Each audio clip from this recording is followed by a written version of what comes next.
I have stitched men back together under floodlights with sand blowing into the wound.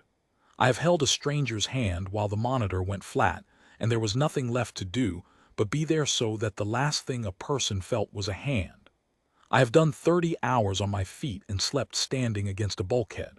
None of it frightened me the way that quiet room frightened me, the day they finally let me in to see the child. But I am getting ahead of it. Let me tell it the way it happened. In those years I was a contract medic, which is a polite way of saying I was cheap, and I went where the cheap go. The great houses of the sale did not hire their own kind to mop their floors or weld their hulls or set the broken fingers of the people who did.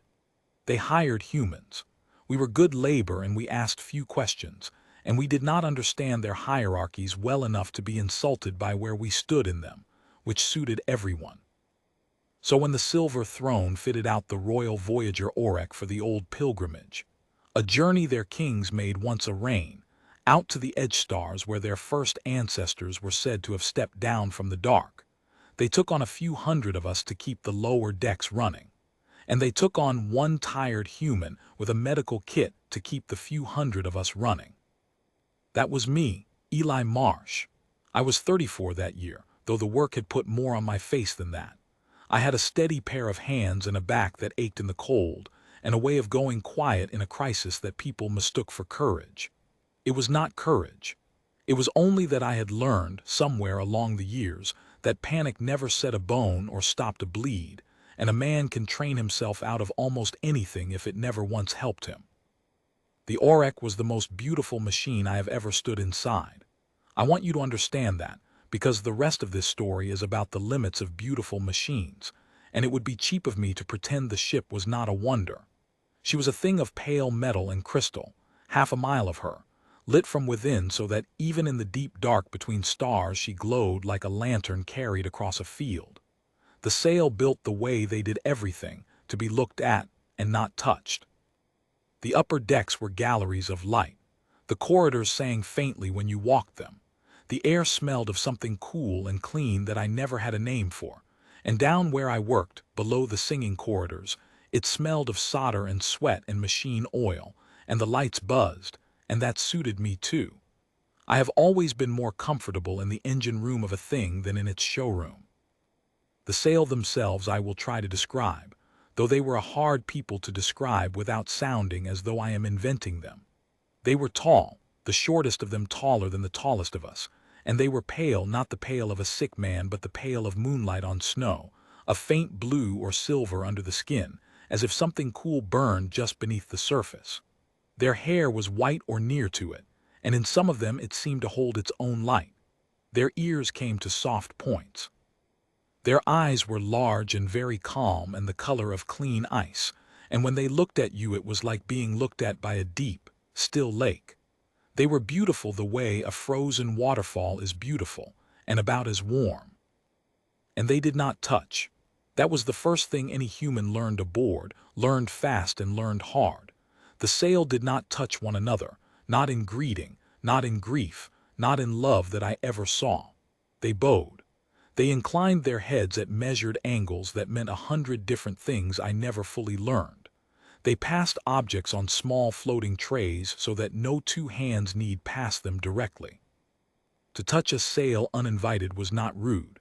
It was nearly a crime, and to touch one of the high blood was a crime with no nearly about it. I saw a dockhand named Corso grab the sleeve of a passing sail officer once, only to keep himself from falling when a deck plate shifted, and Corso spent 2 days in a cell for it and counted himself lucky. Among themselves they had a name for the law that governed the royal house in particular. They called it the law of unsullied hands. The heir of the silver throne, the law held, might be touched by no hand below the blood. Not a servant's, not a nurse's, not a healer's if the healer was not himself of the line. It was old, that law, older than the ship, older I think than most of what they remembered about themselves. It was sacred to them the way a thing is sacred precisely because no one alive can quite say why. I tell you all of this now, so that later you will understand why a grown empire stood around a cradle and watched a baby die. because that is what was happening up in the high decks, while I set fingers and lanced blisters and argued with a dock foreman about whether a man with a fever should be made to work. The air was dying. We heard it the way the lower decks always heard things, sideways, in pieces, from the humans who carried trays up into the singing corridors and came back down with their faces drawn. The young prince, the only child, born just before the voyage, his mother dead of the birthing, which was a grief the sail wore like a still gray mask and did not speak of. The queen had been called Lysil, and they had loved her in their cool way, and she had died giving them an heir, and now the heir was fatting and no one could say why. His name was Prince Ener of the Silver Throne, but down below we only ever heard him called the way you shorten the name of someone small. They had aboard the Orek the finest physicians of the sail, a whole order of them. The sail did not have doctors the way we have doctors. They had physician priests, men and women who studied the body the way their kind studied everything, as a sacred geometry, and who carried instruments of such delicacy that they could read the flutter of a single nerve. They had machines in the high infirmary that I would later see and not understand, machines that could map a heartbeat down to the music of it, that could pour light through a body and read the body's whole history in the way the light came out the other side. They were, by any measure I had, magnificent. And the child was dying anyway, and they did not know why, and that more than the dying was what poisoned the air of the whole ship. A king's heir might die of 100 things and a kingdom mourn and go on, but the heir was dying of nothing.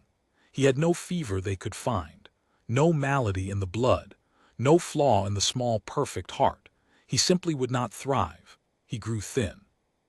He grew quiet, too quiet, they said. He had stopped crying days ago, and his small light, that faint inner glow their kind carried, was guttering like a candle in a draught. And the most learned people in the empire stood around his cradle and watched it gutter and could not touch it without the law, and could not save it within the law. And so they did nothing the law allowed and called it everything they could. I want to be fair to them. I have spent years being unfair to them in my head, and it does no one any good. They were not cruel. They were not stupid. They loved that child in the way they knew how to love, which was to honor him and to keep him safe and to maintain around him the perfect sacred order that their whole world was built upon. It simply never occurred to them. It could not occur to them that the order itself was the thing killing him. A man cannot diagnose the air he breathes. I would never have come near it. I want that on the record too. I was the medic for the human deck. I had no business in the high infirmary and no wish to find some. I had learned long ago to keep my head down and my hands busy, and to let the great affairs of great people stay great and far away. If it had been left to me, I would have served out the voyage stitching dock hands and never laid eyes on the child at all. It was not left to me. That is the whole of how it happened, and it shames me a little even now, because I cannot claim I went looking to do good. Good came and got me by the collar. There was an attendant in the high infirmary, a young sail called Senna.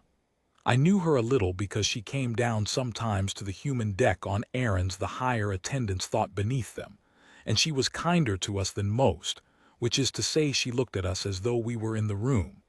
She was young as her people counted it, which I took to be young the way a person of 20 is young, all earnestness and not yet armored. She it was who came down to find me on the 11th night of the dying, when the upper decks had given the child up in everything but word. I remember I was washing my hands when she came in. I remember the buzz of the lights and the smell of the soap, and the way she stood in the hatchway as if she were not sure she was allowed to be there, which she was not. "You are the human healer," she said. Their voices had a faint music to them, a doubling like two notes very close together. "I'm the human medic," I said. "There's a difference, but it's late, so we'll let it stand."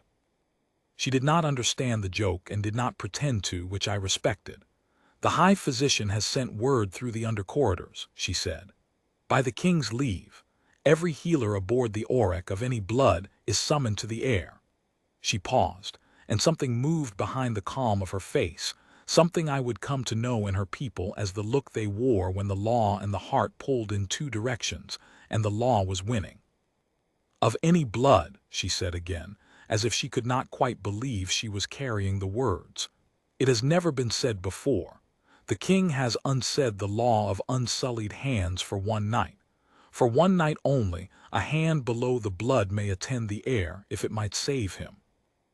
I stood there with the water running over my hands, and I felt the whole shape of it settle over me, cold. And I knew before I let myself know it that I was going to go up into a room full of the most powerful people in the empire, and that whatever was wrong with that child, I was about to be the last person they tried, which meant I was about to be the last person who failed. "They've tried everyone," I said.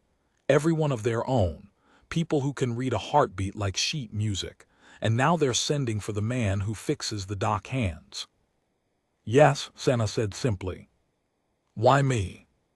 "Because there is no one left to send for," she said, "and there was no unkindness in it, only the plain truth, and I have always preferred the plain truth even when it costs me something. And because I told the understeward that the human medic had hands." That stopped me, that the human medic had hands. "That you put your hands on the people you heal," she said. "I have seen it when I came down. You take their wrist, you touch the brow, you set your hand on the shoulder of the frightened one. We do not. I do not know if it matters. I only know it is a thing you do that we do not, and the child is dying of a thing we cannot find." And I thought she stopped and lowered her eyes in the way of her people, and I understood that she had risked something to think it and risked more to say it. I thought a difference might be worth trying, since all the sameness has failed. I dried my hands. I have wondered since whether I would have gone if she had not said that a difference might be worth trying, whether I would have found some honest reason to stay below where it was safe and warm and the failures were small. I would like to tell you I would have gone regardless. I am not sure it is true. What is true is that she gave me a reason that was also a door, and I walked through it. The high infirmary was at the heart of the ship, behind doors that opened without a sound. I had never been so high in the Orek. The corridors up there did sing, a low chord that seemed to come from the walls themselves, and the floor was so polished that I walked carefully, the way you walk on ice, and my boots looked very dark and very used against it. And then the doors opened and I was in the room, and the room was full. I will try to give it to you the way it struck me all at once before I had sorted it. Light, that was the first thing. A clean, cool, flooding light with no source I could find. The kind of light that throws no shadow, which I would learn to hate before that night was through. Because a room with no shadow is a room with nowhere for a tired child to rest his eyes. Machines, banks of them, pale and curved, humming their delicate music, lights moving across them like fish under ice. People, 20 of them, perhaps more, all sail, all in the long pale robes of the physician priests or the deeper colors of the court, all standing very still and very straight, all of them turning their great calm, ice-colored eyes to me as the doors opened, and in every one of those faces the same thing. The cold incredulity of the high-born watching something step in from below where it belonged. And in the center of all of it, raised on a dais of white stone, ringed with the most beautiful machines, was a cradle. It was a marvel, that cradle. I want to be honest about it. It was carved of something like crystal, and it glowed faintly from within, and it floated a hand's breadth off the dais, turning very slowly. And around it the air shimmered with fields I could not see but could feel on my skin, fields that monitored and protected and regulated, fields that kept the air at a perfect temperature and the light at a perfect calm and the world at a perfect, sterile, untouched remove. They had built for that child the safest place in the empire. They had built him a flawless glass heaven, and in the middle of it, so small that at first I did not see him against all the glory, lay the dying thing they had built it for. By the cradle stood a man I knew, without being told, was the king. He was very tall even among them, and the inner light of his kind was banked low in him, the way grief banks a fire. He wore no crown that I could see. He did not need one.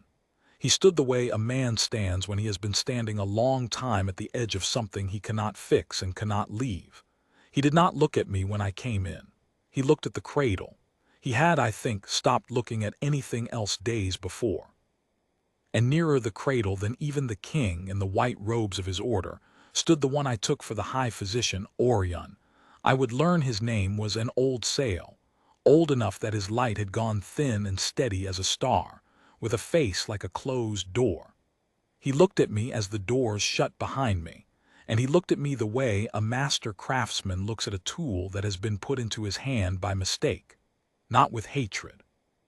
With a kind of weary contempt that was somehow worse than hatred, because it had already decided I did not matter. "This is the human," Orion said. He did not ask. "The king's word is the king's word, and so you are here. Attend, then, human, and when you have failed as we have failed, you will at least have the honor of having failed in the same room." "That's kind of you," I said. It came out before I could weigh it. I was tired and I was frightened, and the room was full of people who had already buried the child in their hearts, and something in me would not bend the way it was supposed to. The king's eyes came up from the cradle and found me then, for the first time. I did not look away from him, which I think surprised everyone, including me. "You may approach the cradle," Orion said, and the contempt was thicker now. "By the king's leave. You may not touch the heir. The law is unsaid for tending, not for handling. You may look. You may speak your judgment, then you will stand aside." I crossed the room. It was the longest walk of my life, and it took perhaps 10 steps. The physician priests parted for me the way a clean thing parts for a dirty one, drawing their robes in. I climbed the 3 low steps of the dais, and I looked down into the cradle, into the flawless glass heaven they had built, and I saw the child. I have seen a great many children in a bad way. I had a year in a relief camp once, a bad year, the kind that empties something out of a man and does not fill it back. I knew, before I had looked for 10 seconds, most of what was wrong, because most of what was wrong I had seen 100 times in the camp, on 100 small faces, and it had nothing whatever to do with the body and everything to do with the world around the body. He was thin. Not starved exactly, they had been feeding him. I could see the slender tube that ran into him, feeding him a perfect measured nourishment through the field so that no hand need hold the bottle, no breast need be offered, no warm body need come near. He was thin the way a plant is thin that has light and water and no one's eyes. His skin had the dull look. His small chest rose and fell too fast and too shallow. His eyes were half open and they did not track, and he was silent. That was the thing that turned my stomach over, more than the thinness, more than the dull skin. A baby that age should fill a room with noise if he has the strength for it, and rage at the world for its failures the way the newly arrived rightly do. This one made no sound at all. He had given it up. He had learned in 11 days in the safest place in the empire that the noise brought no one, and he had stopped making it, and a baby who has stopped asking is a baby who has started to leave. I knew it the way you know a thing in the body before the mind has caught up. I had to put my hand over my mouth. Not for show, to keep from saying it out loud before I had thought how to say it to a king. "Well," said Orion behind me, "speak your judgment, human, since you have one written so plainly on your face." I turned around. The king was watching me. They were all watching me. And I will tell you that in that moment I came very close to doing the safe thing, the sane thing, the thing a smarter man would have done. I came very close to saying, "I do not know, my lords. It is beyond me as it is beyond you," and stepping aside, and letting the child finish leaving in his glass heaven while I went back down to the buzzing lights and the dock hands and a clear conscience, because I had been summoned and I had failed in the same room, just as the old physician promised. I did not do the safe thing. I would like to claim a noble reason. The true reason is smaller and harder. I had spent that bad year in the camp learning exactly this thing, and it had cost me too much to learn it, and I could not stand in that room with the answer in my hands and watch them not reach for it. It would have made the year mean nothing. "He's not sick," I said. The room did not move. It was the stillness of people who have decided you are a fool, and are now merely confirming it. He's not sick, I said again. There's nothing in his body to find. That's why you can't find it. You've been looking inside him for 11 days and there's nothing wrong inside him. I made myself say it slowly, the way you say a true thing to people who do not want it true. He's dying because no one is holding him. For a long moment no one spoke at all. The machines hummed. The light threw no shadow. Then Orion made a sound that was almost a laugh, the dry sound of a door that has not opened in years. Holding him, he repeated. The heir of the silver throne is dying, the learning of 10,000 years stands in this room, and the human has come up from the engine deck to tell us the heir requires holding. He turned to the king and his voice changed, gentle, the voice of an old servant guarding his lord from an indignity. My king, I beg you, let this end. We have honored your word. We have suffered the human into the chamber. There is nothing here for him to teach us. Send him down. Starving, I said louder now because I could feel the door closing, and I knew that once it closed it would not open again before the child was gone. Not for food. You've got food running into him through that tube, clean and measured and perfect, and it's keeping his body alive and it's not keeping him alive, because a baby is not a machine you fuel. He's starving for the other thing. The thing you do without thinking, the thing you don't even have a word for because it's so far under everything else you do. He's starving to be picked up, to be held against a warm body and feel a heartbeat that isn't his own, to be fed in someone's arms instead of through a tube, to hear a voice up close, low, just for him, to know that when he cries the whole world turns over and someone comes. I was breathing hard. I had not meant to say so much. He cried for that for as long as he had the strength, and no one came because your law says no one may, and so he stopped. And a baby who stops asking is a baby who's decided no one's coming, and that's a decision the body honors, and that's what you're watching. You're watching a child agree to die because the safest place in your empire is the loneliest place in it. I had said it. There was no taking it back. I had told the most powerful man in the empire, in front of the whole of his court, that their sacred law had folded his son in glass and let him starve for the want of being held. I expected the guards. I half expected worse. The silence stretched out so long that I heard my own heart in it. It was the king who broke it. He had not taken his eyes from me the whole while. And now he spoke, and his voice was low and even and terrible in the way that great grief is terrible when it speaks evenly. My physicians, he said, not looking at them, have told me for 11 days that they do not know what ails my son. He let that sit.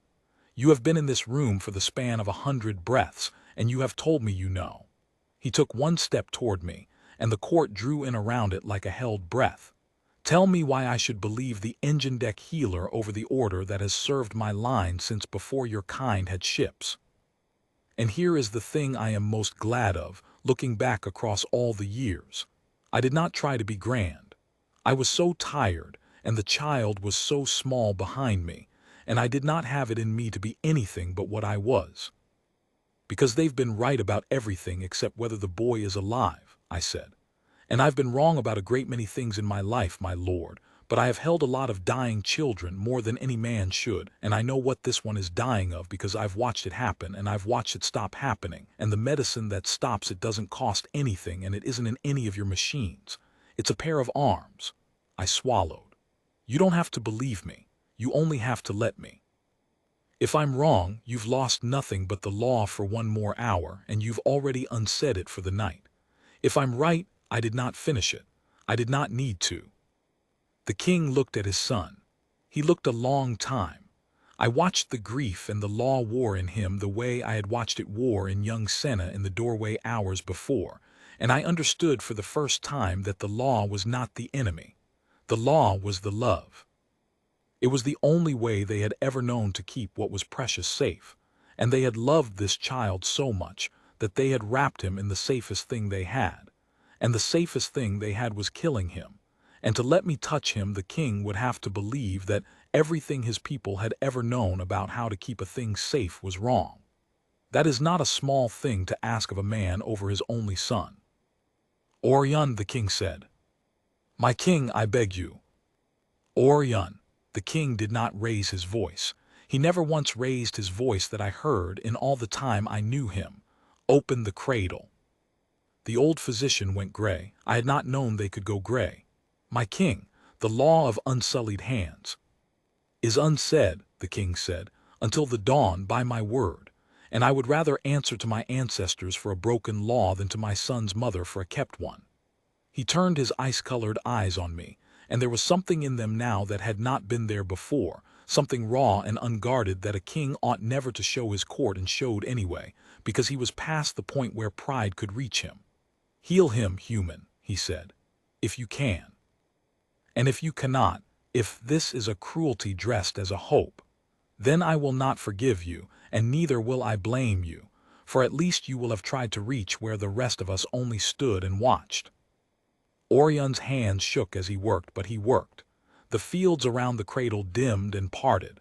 The slow turning stopped. The clean, shadowless light fell directly now on the child, and he flinched from it. A tiny movement, the first real movement I had seen him make, and even that small flinch was a mercy to see, because it meant there was still someone in there to flinch. I went to him. I will tell you that my own hands were not steady either. I have set bones in a sandstorm with steadier hands than I had reaching into that cradle. But I have learned that the hands know the work even when the heart has gone to water, and mine knew this.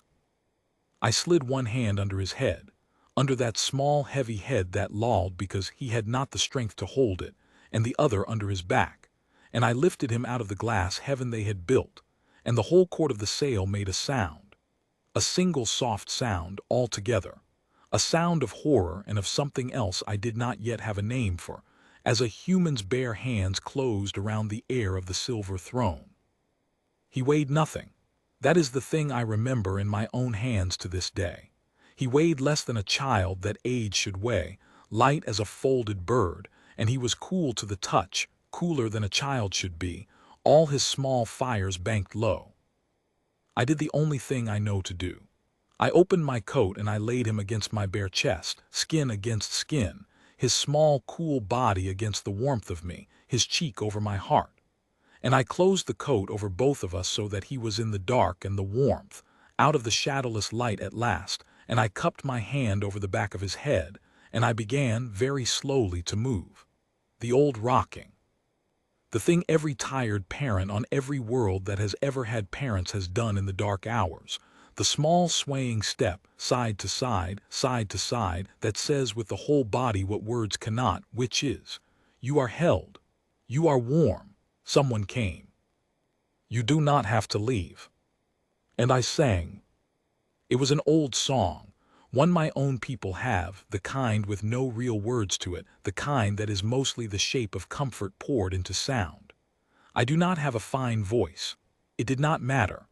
I sang it low into the dark of the coat against the top of his small head, the way it is meant to be sung, not for any audience but for the one small person it is for. The court of the sail, the order of the physician priests, the king of the silver throne, they stood in their cool shadowless light and watched a thick-fingered human in a worn coat sway back and forth and hum a tuneless lullaby to a dying child, and not one of them moved, and not one of them spoke, and I forgot they were there. For a long time nothing happened. I want to be truthful. Healing is not a thing that obeys a story's sense of timing. For a long time I held a cool, light, silent child against my chest and rocked and sang and felt nothing change, and I began to be afraid in a new and worse way, the fear that I had been right about everything and reached him too late, that he had decided too completely, that the door had shut. I have felt that particular fear before, and there is no fear like it. And then, against my chest, I felt him move. It was nothing. It was everything. It was the smallest turn of the head, the way a thing roots, an old instinct waking under all the learned despair, the head turning, the small mouth searching, the body remembering before the mind that this warmth, this heartbeat, this is what it had been crying for and had given up on. He searched against my chest and he made a sound. It was a thin sound, a cracked sound, the rusty sound of a thing that has not been used in days, but it was a cry. The child cried. After 11 days of terrible silence, in the arms of a human dock deck medic. The heir of the silver throne opened his cracked, dull, dying mouth and cried for his hunger like any baby on any world, furious and alive and asking, demanding that the world turn over and someone come, and someone had come. And his small body had finally been told the truth of it, and so he asked. I have heard a king weep exactly once in my life. It is not a sound I will describe. I will only say that when that thin cry went up in the shadowless room, King Varen of the Silver Throne made a sound that was its twin, and turned his face away, and his old high physician put out one shaking hand and laid it. For the first time in either of their lives, I would later learn, the first time he had ever touched his king, on the king's shoulder, and neither of them spoke, because there was nothing to say that the child was not already saying for all of them. Bring me his milk, I said. My own voice was not steady. Not the tube, a bottle warm in my hand. He'll take it now. He's asking now. Let him ask. Senna was already moving. She had it warm and ready in moments. She had prepared it, I think, hopping. She had believed before any of them, and she brought it to me on no tray, in her own bare sail hands, breaking a law of her own kind to do it. And she put it into my hand, and our hands touched, and she did not flinch, and I have never forgotten her for it. I fed him. In my arms, in the warmth, in the dark of the coat, with just his face showing, I gave him the bottle, and he took it weakly at first, then with a will, then with the ferocious focused greed of a baby who has decided at last to live. He drank and drank. And while he drank I rocked, side to side, and sang the tuneless song, and slowly against my chest I felt the cool of him give way to warmth, felt the banked fires of his small light come up, felt him grow heavier in my arms as the terrible lightness left him. Not because he had gained weight in an hour, he had not, but because a held child gives his weight to the one holding him. Lets go, sags into the arms, trusts, and that trust, that surrender of the whole small body into another's keeping, that is the thing no machine in that beautiful room could give him, and it was the only medicine he had ever needed. I held him until he slept. Not the gray sleep he had been in, the leaving sleep, but real sleep, heavy and warm and milk-drunk, his small hand fisted in the cloth of my shirt, his cheek over my heart, his breathing deep and slow and even at last. And only then, when he was deeply and truly asleep, did I lift my head and remember the room. They were all still there. Of course they were. None of them had moved in an hour. The whole court of the sale, the order of the physician priests, the king, all of them standing in the cool light, and on every one of those still beautiful faces, the thing that had been horror when I lifted the child out of the cradle had become, over the long hour of the rocking and the singing and the crying and the drinking, something else entirely. I did not have their word for it then. I have it now. It was the face they wore in the presence of the sacred. They had built a temple of glass and light to keep that child safe, and the child had nearly died in it. And now they stood in a circle and watched a tired human in a worn coat do the oldest and simplest and most sacred thing there is, the thing their whole magnificent civilization had somehow forgotten. And they understood, I saw them understand, one by one, around the circle, that they were the ones who had been kept out of the holy place, all along, by their own law. And that I had walked in past it because I had never known it was there. He will need this again, I said quietly so as not to wake him. In a few hours, and again after that. He'll need it for a long time, held, fed in arms, rocked, sung to, not a machine, a person again and again whenever he asks. That's not a cure you give once, that's a thing you keep giving. I looked at the king. Someone has to keep giving it to him, that's the whole of the medicine. There's no other part. The king came to me then. He crossed his own throne room of an infirmary the way I had crossed it, and the court parted for him as it had parted for me, and he stood before me, very tall, his banked light coming up now too, and he looked down at his sleeping son against the chest of a man below his blood, and for a long moment he did not speak.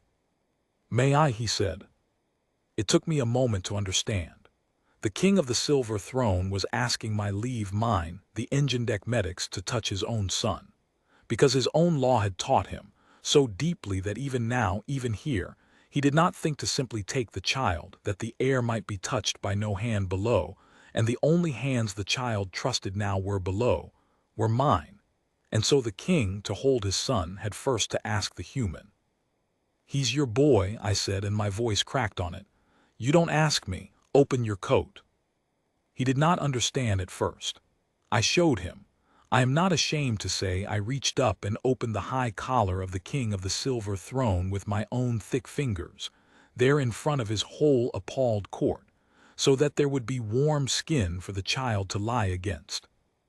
And then I lifted that small sleeping weight off my own chest, carefully, so carefully, and I laid the heir of the silver throne against the bare breast of his father, and I cupped the king's stiff, unpracticed hand over the small head the way you show a new parent how, and I taught a king, in front of his empire, how to hold his own son. He was clumsy at it. They were all clumsy at it, every sale who ever held that child after, because they were learning at 30 and 300 a thing my people learn before we can speak. But the child, deep in his milk sleep, did not care for grace. He felt the warmth, and he felt the heartbeat, this one his own father's, and his small-fisted hand opened and then closed again on the cloth of the king's robe, and he sighed, and he sagged into the arms that held him, and he gave the king his weight, his trust, the whole of himself, the way he had given it to me, and I watched the most powerful man in the empire receive it and break entirely and silently apart and be remade, all at once, into something simpler and older than a king. A father holding his son. There is nothing higher than that. There never was. The sale had built a whole civilization on the conviction that there was, and they had been wrong, and the proof of it was sleeping warm against the king's bare chest where the law had said it must never be. That was the hour the heir came back. But it is not the end of the story, and the rest matters, because a thing that happens once in a desperate night can be called a fluke and explained away. And I think Orion, even then, even watching it, was already trying to find the way to explain it away. The end of the story is what they did with it after. That is the part that decides whether such a night means anything at all. They kept me. I will not pretend I had any say in it. By the morning, by the dawn that was to have ended the unsaid law, the child had fed 3 more times in arms and slept warm, and his light had come up to a steady glow. And he had begun, faintly, to do the thing that had given Senna the courage to come and find me.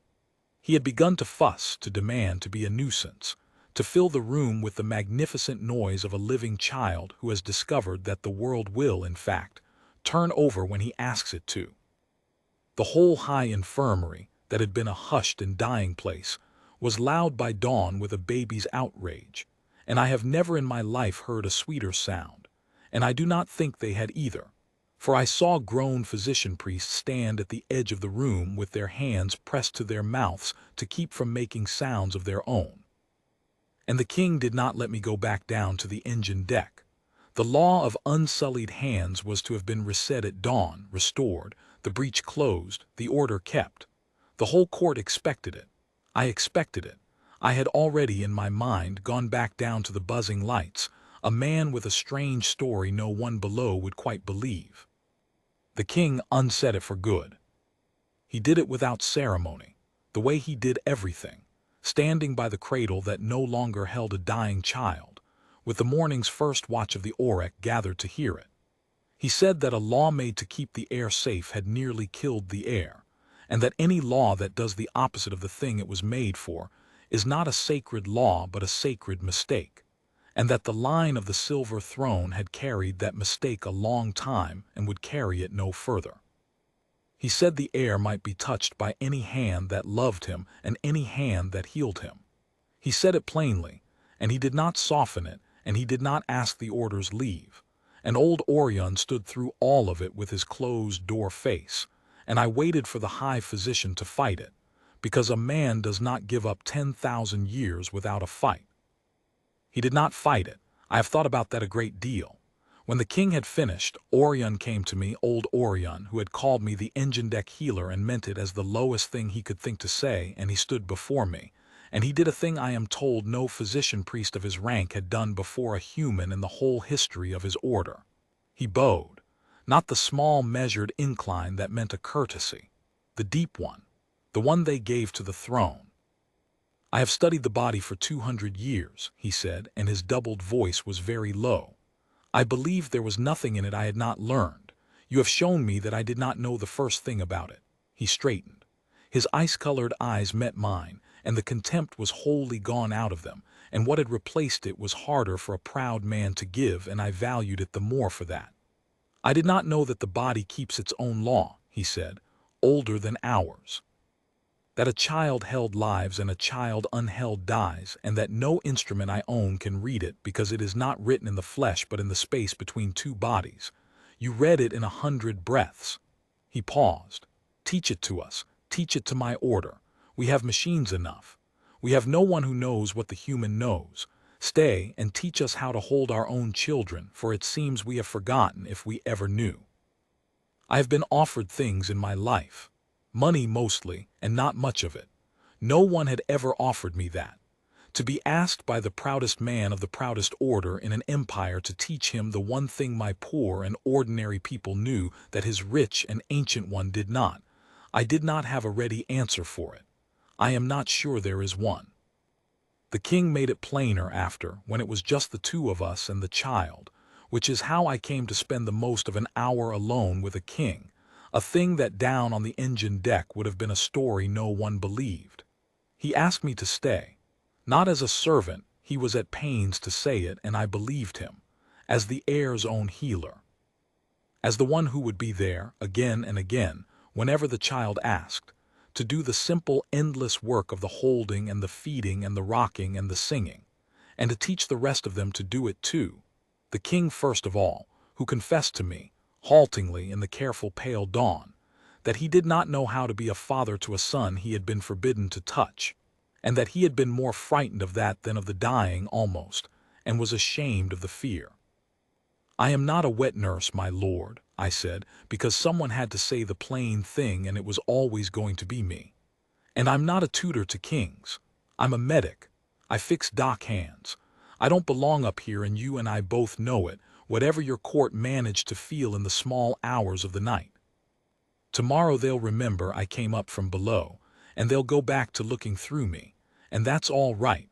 That's where I'm from, but it's no place to raise your boy, under the eye of a court that despises the only thing keeping him alive."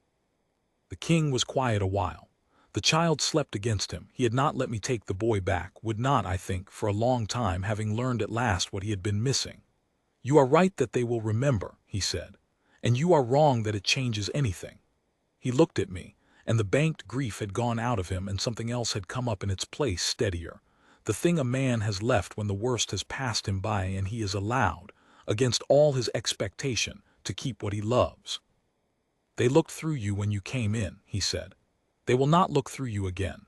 A man may be despised for where he comes from, healer. He cannot be despised for what he did in this room. They will not forgive you for being low-born. They will never again forget that the low-born man held the air when the high blood could not, and that he was right and we were wrong. That is not forgiveness. It is better than forgiveness. It is debt." He almost smiled.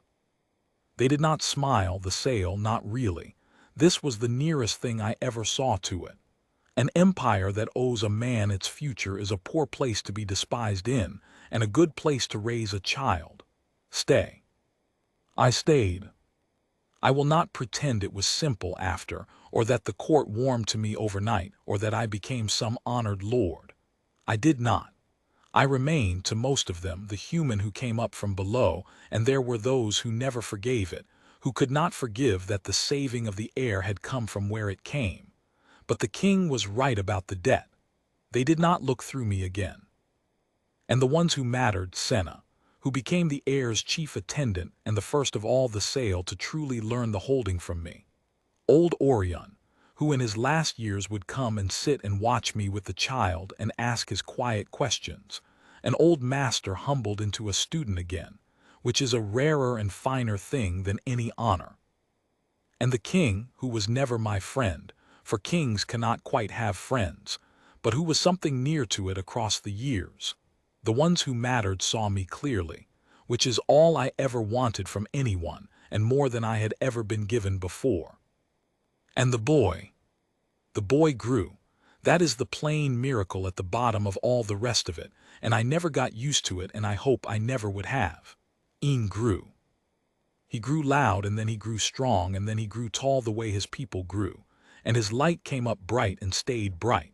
And he was, I will say it though it is not mine to boast of, a good child, a kind one, kinder than his court, with a thing in him that the rest of the sale did not have, and that I have always privately believed he got in those first weeks against a warm chest, in the dark of a coat, hearing a heartbeat that was not his own and learning, before he could learn anything else.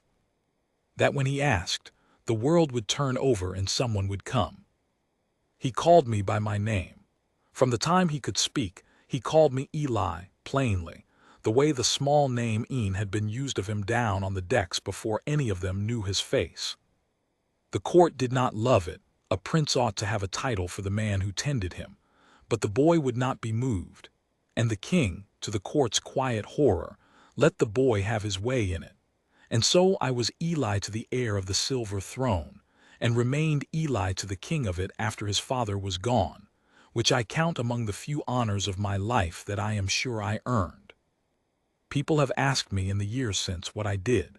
They have heard the story, it grew in the telling, the way such stories do, until in some versions I am a great human physician who outshone a whole alien order, which is a lie and a foolish one. The truth is smaller than the legend, and I have always thought it finer for being small, so I will give you the truth. The way I gave it to a young sale attendant in a doorway long ago, and you may make of it what you like. I did not heal him with any skill the physician-priests lacked. They could read a single nerve. I could not. Their machines could pour light through a body and read its whole history. I had a battered kit and a steady pair of hands and a bad singing voice. I beat them at nothing they were good at. There was only one thing I knew that they did not, and it was not a thing I learned in any school, because no school teaches it. It is a thing my poor ordinary people knew before we had schools or ships or laws, a thing we knew before we knew anything, because it is the first thing, the thing under all the other things. That a small living creature, set apart and kept safe and never once held, will quietly decide to leave, and that the cure for it costs nothing and cannot be bought and is not in any instrument ever made, that you pick the child up, and you hold him against your heart, and you feed him in your arms, and you sing to him though you cannot sing, and you keep doing it again and again, whenever he asks, until he believes you. That is the whole of it. The greatest empire I ever saw had forgotten it. A tired human who fixed dock hands had not. And on the strength of that one small remembered thing and nothing grander, the heir of the silver throne lived to take it, and the law that had nearly killed him was unmade, and a king learned to hold his son, and a proud old physician bowed to a man from below. And I, who had never in my life been seen by anyone who mattered, was seen at last by all of them, in a room with no shadow, by the light of a child's first cry. I have stitched men together under floodlights. I have held strangers' hands while the monitor went flat. I have done 30 hours on my feet. But if you ask me now at the end of it, what was the best thing these hands ever did, I will not have to think about it. It was nothing a healer ought to be proud of by the measure of his craft. It is only that once, when an empire of beautiful machines stood helpless around a glass cradle and could not reach the dying child inside it for the want of a law, I opened my coat, and I picked him up, and I held him, and that was all it took, and that was always all it would have taken, and I will go to my own end glad past saying that I was the one who remembered it, and that I was there.